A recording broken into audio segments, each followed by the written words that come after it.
welcome back to My Name is Happy and I'm Harini. I hope all of you guys are staying safe and healthy. So in today's video, we're going to talk about a superpower that all of us have within ourselves, but very rarely we realize it. And even if we realize it, we do not harness its full potential.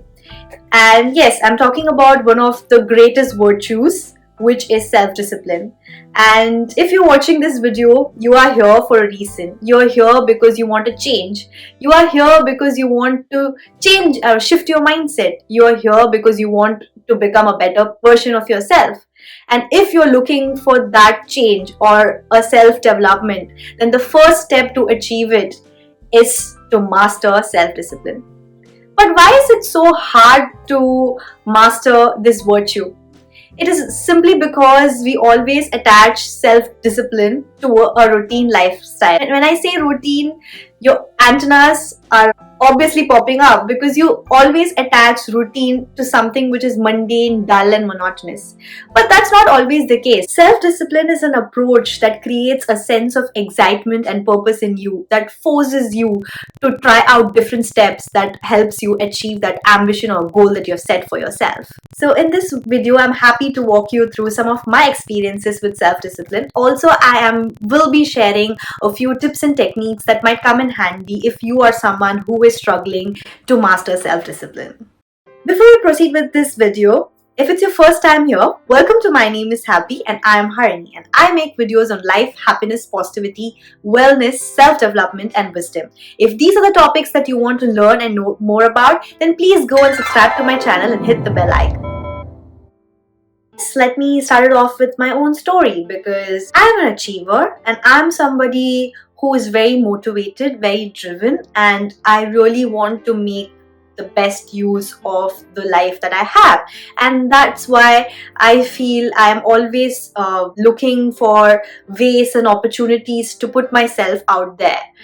And if you are somebody who is also the same, who's always in the pursuit of excellence, then you're also a well-organized person. You know how to multitask, you know how to micromanage things, you know how to do it all. But sometimes knowing to do it all can also be overwhelming, right? And that was me. I was feeling a little bit overwhelmed about everything that was happening. I didn't know what to prioritize on. I didn't know what track to focus on. And when I was going through this kind of turbulence in my life, I wanted to find my center. And I think that's what I was talking about in my previous video. But in order to achieve that center, I had to do a lot of small things. I had to make a lot of smaller shifts in my own mindset and also in my own lifestyle, so that I am able to experience that center that I always wanted for myself. And that's when I realized, in order to achieve something, there needs to be self-discipline. There needs to be a certain level of commitment. And honestly, I feel working on self-discipline has definitely helped me persevere through the setbacks. Because when you are an achiever, I think every achievement or accomplishment is your cake. That's something that motivates you to drive faster, right? But in life, you can't always keep moving. You have to take certain breaks and pauses, because sometimes those breaks and pauses are very important and crucial in calculating your next step, right? But when you are somebody who's pursuing excellence, I think those kind of breaks and pauses are something that really causes a lot of annoyance and irritation to you. It makes you feel very insecure. And I think self-discipline, mastering this art of self-discipline, has definitely helped me endure a period of setback in the most graceful and seamless manner. When I say setback, I actually mean, for example, your goal is to buy a house, right? And you have been saving money for it consistently. But 1 month, the money that has to be deposited in your bank account has not reached you because of various other reasons. And that's definitely a setback, right? Of you achieving your goal. So what happens? There's a frustration that's attached. And if that situation prolongs for quite some time, for next few months, you're still not getting the money that has to be in your account, then what happens is you start losing that motivation to run behind that goal, and finally you give up on what you wanted, right? The entire process of setback is quite daunting, because when you're not getting what you wanted for yourself and you don't feel like you are moving forward in life, what happens is you enter into unhealthy comparisons, because you start to associate yourself with other external things. And when you enter into such unhealthy comparisons with people who you think are equal to you, or who you assume as your potential competition, and when you see them growing or moving forward in life, then it automatically affects your own confidence levels. You start attaching your self-worth to all these external things, and automatically you aren't looking for any ray of hope or positivity in what you should be actually looking at. And this is basically because you are gone off track, you are not in sync with yourself. There's that lack of synergy, and I think that's what self-discipline brings back to your life. When things go wrong, when you are moving out of the way that you should be traveling, when you have self-discipline within yourself, when you consciously try to be disciplined, I think it just brings you back on track and forces you to look for other ways to achieve that goal. And I feel that self-discipline has made me a lot more centered, and it has also resisted me against all temptations, because there was this one point of my life where I was feeling that should I go ahead with this channel, because I was constantly making content and I was getting views, but they were not that great. And I used to see other YouTube channels which are about, travel, vlog, beauty, and so many other things, making tons and tons of views, but something like self-development or personal development was not making that many views, weren't working, and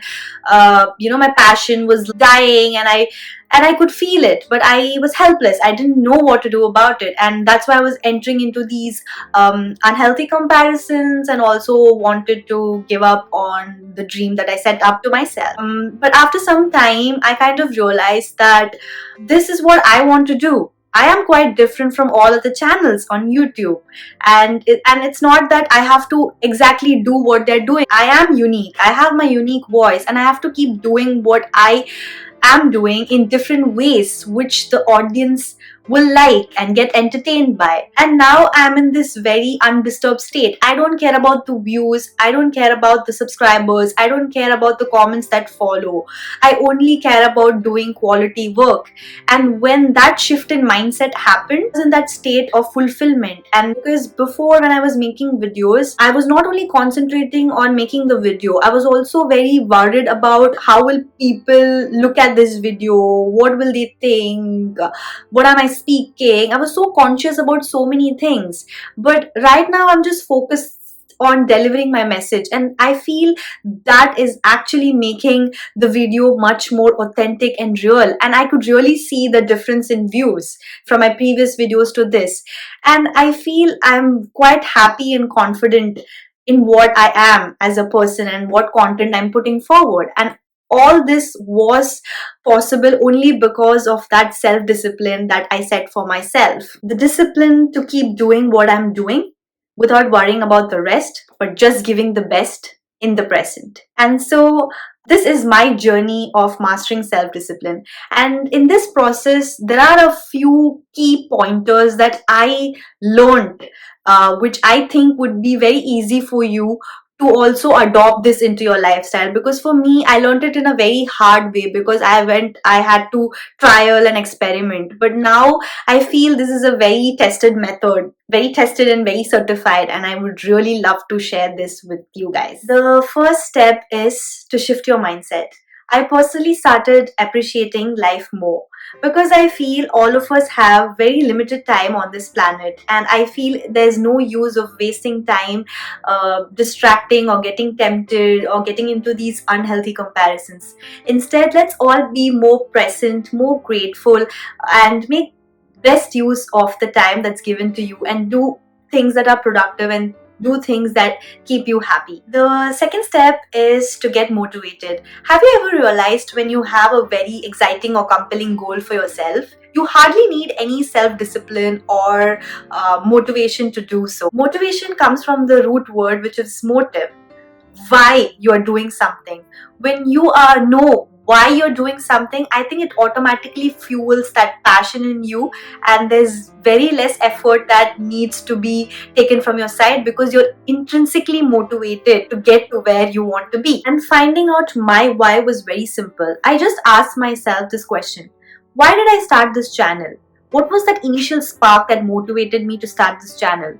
And it gave me a very clear answer. I started this channel because I wanted to share my happiness, and when I started it, I didn't think about getting subscribers, or I didn't think about the views. The process was so spontaneous because I was committed to what I was doing. I was excited about what I was doing. I was intrinsically motivated to achieve it. And when I knew why I started it, it automatically made me stay more focused and put in more effort into what I am doing in a very different and in a more creative way. Thirdly, start to take action. Because change is a very uncomfortable phase of your life, and our human brain is always wired to get back into something which is more comfortable and more familiar to you. But if you don't take an extra step, if you don't take that action, I think you won't be able to move forward or get what you want in your life. Therefore, I understand that big changes can be very overwhelming, but the smaller steps, the smaller goals that you set for yourself, and how simplistically you break down what you want to achieve, I think the route becomes much more easier for you. Because every small goal that you achieve, it gives you that momentum. It builds that momentum for you, and that paves the way to take the next step. The journey of 1,000 miles starts with a single step. I have started taking my small steps. Have you? The fourth step is to practice discomfort training, because as I said before, change is very, very uncomfortable, and none of us want to experience that discomfort, and that's why we keep running to our safe space. We keep running to our comfort zone, and when you're in a comfort zone, there's no self-development or there's no progress that's happening. So you have to keep pushing your boundaries. But pushing those boundaries, if you push it all together, then you get into a zone where you're so unfamiliar and so insecure, and that automatically affects your confidence. So what I would suggest is start doing like small things. Put yourself into a new zone for quite some time, experience your emotions, experience how you're progressing, and then come back to your comfort zone, take a breather, and then again go to your next step. By making this switch, you will be able to realize how awesome you are dealing with discomfort, and that really would motivate you keep doing what you're doing, and also are really worth it. Last and the very, very important step is to be nice to yourself, because sometimes in the process of being or achieving self-discipline, there are high chances you might hurt yourself unknowingly because you're constantly pushing yourself out of your comfort zone. So it's very important to pamper yourself with self-love and self-care, and also reach out to others for support. Sometimes we are a little hesitant to ask for support because we are not very comfortable, or we feel shameful in putting our worst side in front of people. But if you are vulnerable enough in front of the right people, I am sure that they'll be able to understand you better, they'll be able to empathize with you better, and sometimes they'll be able to even give you perspectives or thoughts that can be life-changing. So that's about it. So if I have to quickly summarize that why you need to master self-discipline, I would simply say this: because self-discipline makes you more present, it makes your present more happy, and it also makes your future more clear and more organized. Thank you so much for watching this video, and if you have found this video really, really helpful, please share it with your friends, and also do drop in your thoughts as comments in the comment section, and also like the video, and don't forget to subscribe to my channel, and also hit the bell icon so that you stay updated whenever I post my new video. Thank you for watching. I hope to meet you all super soon with another interesting and intriguing video. Until then, take care. Bye bye.